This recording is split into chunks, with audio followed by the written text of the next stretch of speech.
This is going to be really quick. I just wanted to talk to you about two things. Number one, I promised that I was going to tell the rest of the Aunt Yetta story so that it made some sense. That was the story where when I was a very little girl and I was in my grandparents' apartment.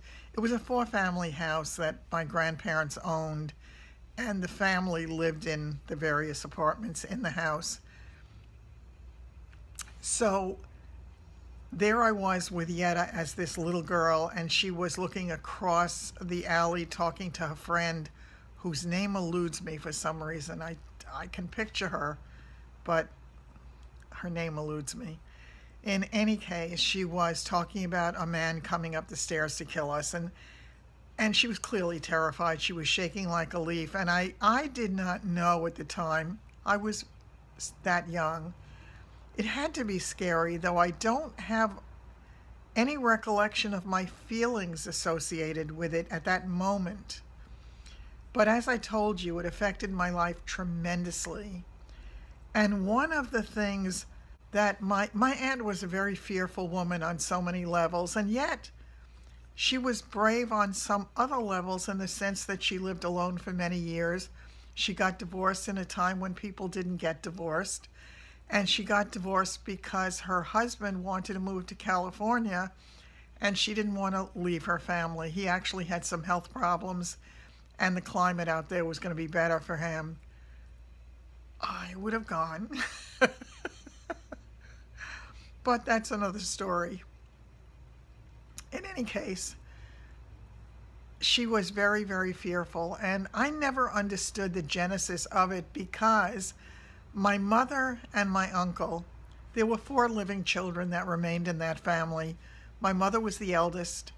Yetta was the next. She was only a year younger than my mother. My Uncle Al was next, and Aunt Tilly was the baby. Al and my mother were very grounded, very normal, very pragmatic people living a normal life, or what was a normal life to me, because it was the life that I knew. Aunt Yetta, on the other hand, had her issues, and nobody ever talked about why. Long after my mother died, unfortunately, so I could never verify this story, Yetta told a story about having gone to a friend's apartment in a building when she was a young girl. I don't know how old she was, but I guess she was puberty or older. And she was leaving. Now, a lot of the buildings, and I can't say whether this was one of those buildings, but a lot of the buildings you had to walk through a door if you wanted to walk down the stairs. Some of the buildings, the apartment buildings, had open stairwells, and the building we lived in had one of those. But I'm assuming this was not an open stairwell, but who knows? Only based upon the story as it was told. And what was told was that Yetta was leaving her friend's place and she was going downstairs when a man grabbed her in the stairwell and he was dragging her up to the roof, ostensibly to do her great harm, or possibly the worst possible kind of harm. If the story is true, it makes everything else that happened in her life and the fear that she had understandable.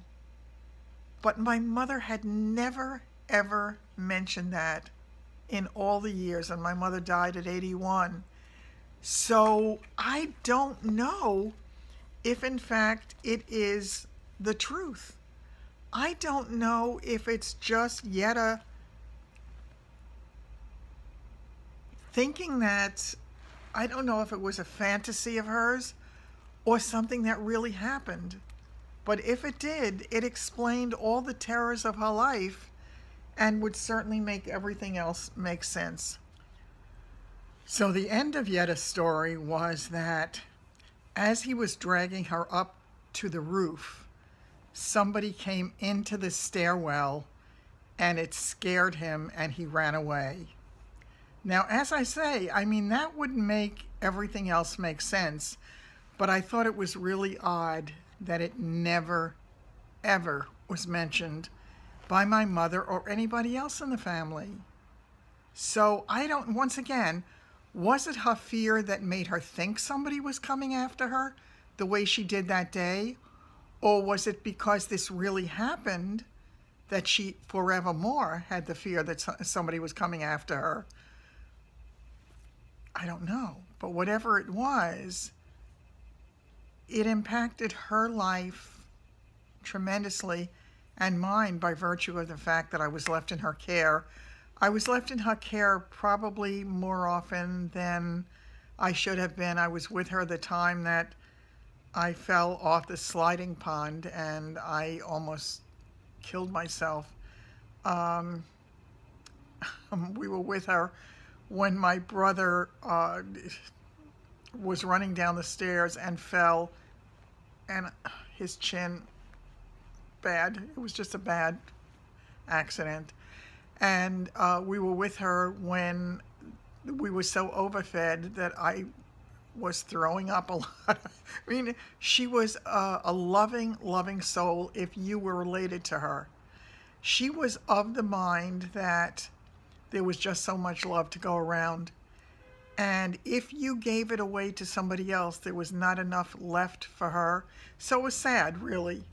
So if you were family, you were loved, you were nurtured, whatever. If you were not, God help you. In any case, though, the life that she led was not the easiest one, and I absolutely loved her. I did used to say, however, God knew exactly what he was doing when he didn't give her children of her own. That's the story. I didn't want to do this. I'm not supposed to lift anything, but I wanted to show you my little guy for a minute. This is Bailey. Bailey, say hi. Say hi, Bay. Say hi, sweetheart. Say hi, Bay. Bay boy. Mama's Bay boy. Okay. Okay, honey. Okay, okay, okay. All right. That didn't work out too well. But anyway, he's telling me he has to go out. So that was the rest of that story. And the other thing I wanted to tell you is I'm doing an experiment. I'll be right back. He's got to go out. Okay, what I started to say is I'm doing an experiment. And I actually thought of it a while back. But for the people who are feeling as if they can't do wonderful looks and they can't really make themselves feel terrific with their makeup and all of that because they don't have the funds, or they don't have the discretionary funds to be able to buy all this stuff. What if you could just buy one palette, use that palette for months, maybe you could use it for a year. A lot of these things have a lot of stuff in them.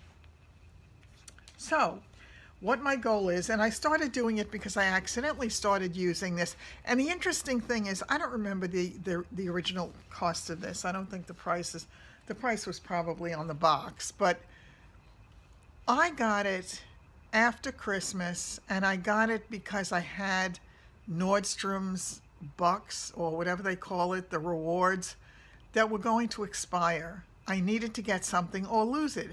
And I've lost those things too many times to want to lose it again.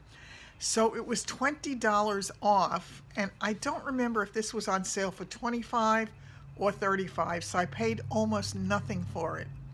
So I want you to know that you don't necessarily have to go for your lungs to buy a kit that is an expensive kit. Because if you get them in places like Nordstrom's Rack, Haute Look online, you can really do phenomenally well with all these things. Okay. Can be done with a $10 one. Can be done with a $5 one.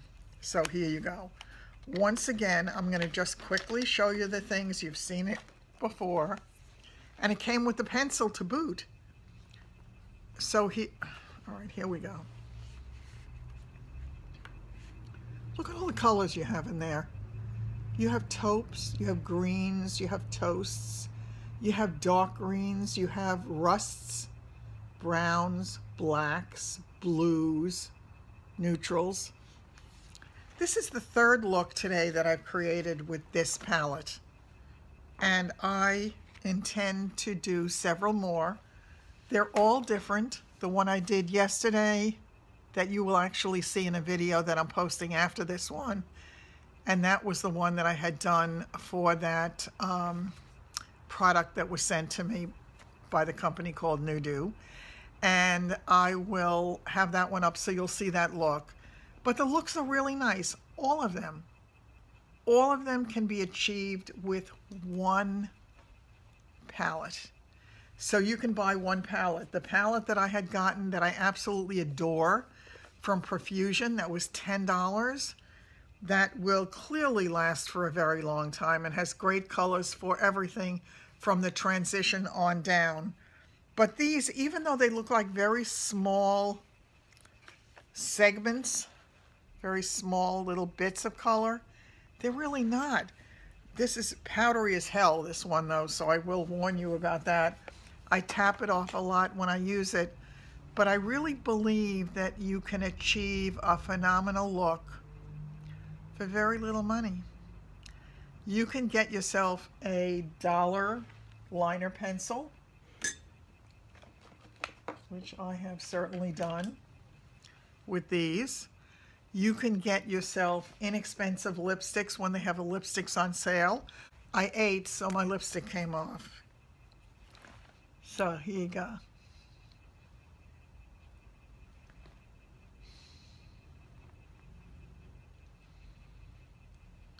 I love the smell of this L'Oreal lipstick. This again is $7.99 Caramel Latte. And it is just a neutral, and I did my Mironess pencil for the line in kind of a light mauvey pink. And this again, you can have a great look for not a lot of money, and you can feel absolutely terrific about yourself. You can enjoy it. So take care. I'm going to continue with the experiment. I will show you still shots of the different looks at one point and see what you think. That's it for now. Take care. Just wanted to show you really quickly what I'm wearing today. Very simple outfit. One of my jeans jackets with a little t-shirt and just a pair of leggings. I love jeans jackets. I love the ones that have a little bit of embellishment on them. I keep them for years and years, and I have probably 6 or 7 of them all told. And this is the necklace that I'm wearing today, and I love it. Isn't this pretty? Very, very simple, but it has that little bit of bling. There's that little bit of Dolly Parton in me. Just can't get rid of it. That's part of who I am. So once again, enjoy your day, and I'll be back.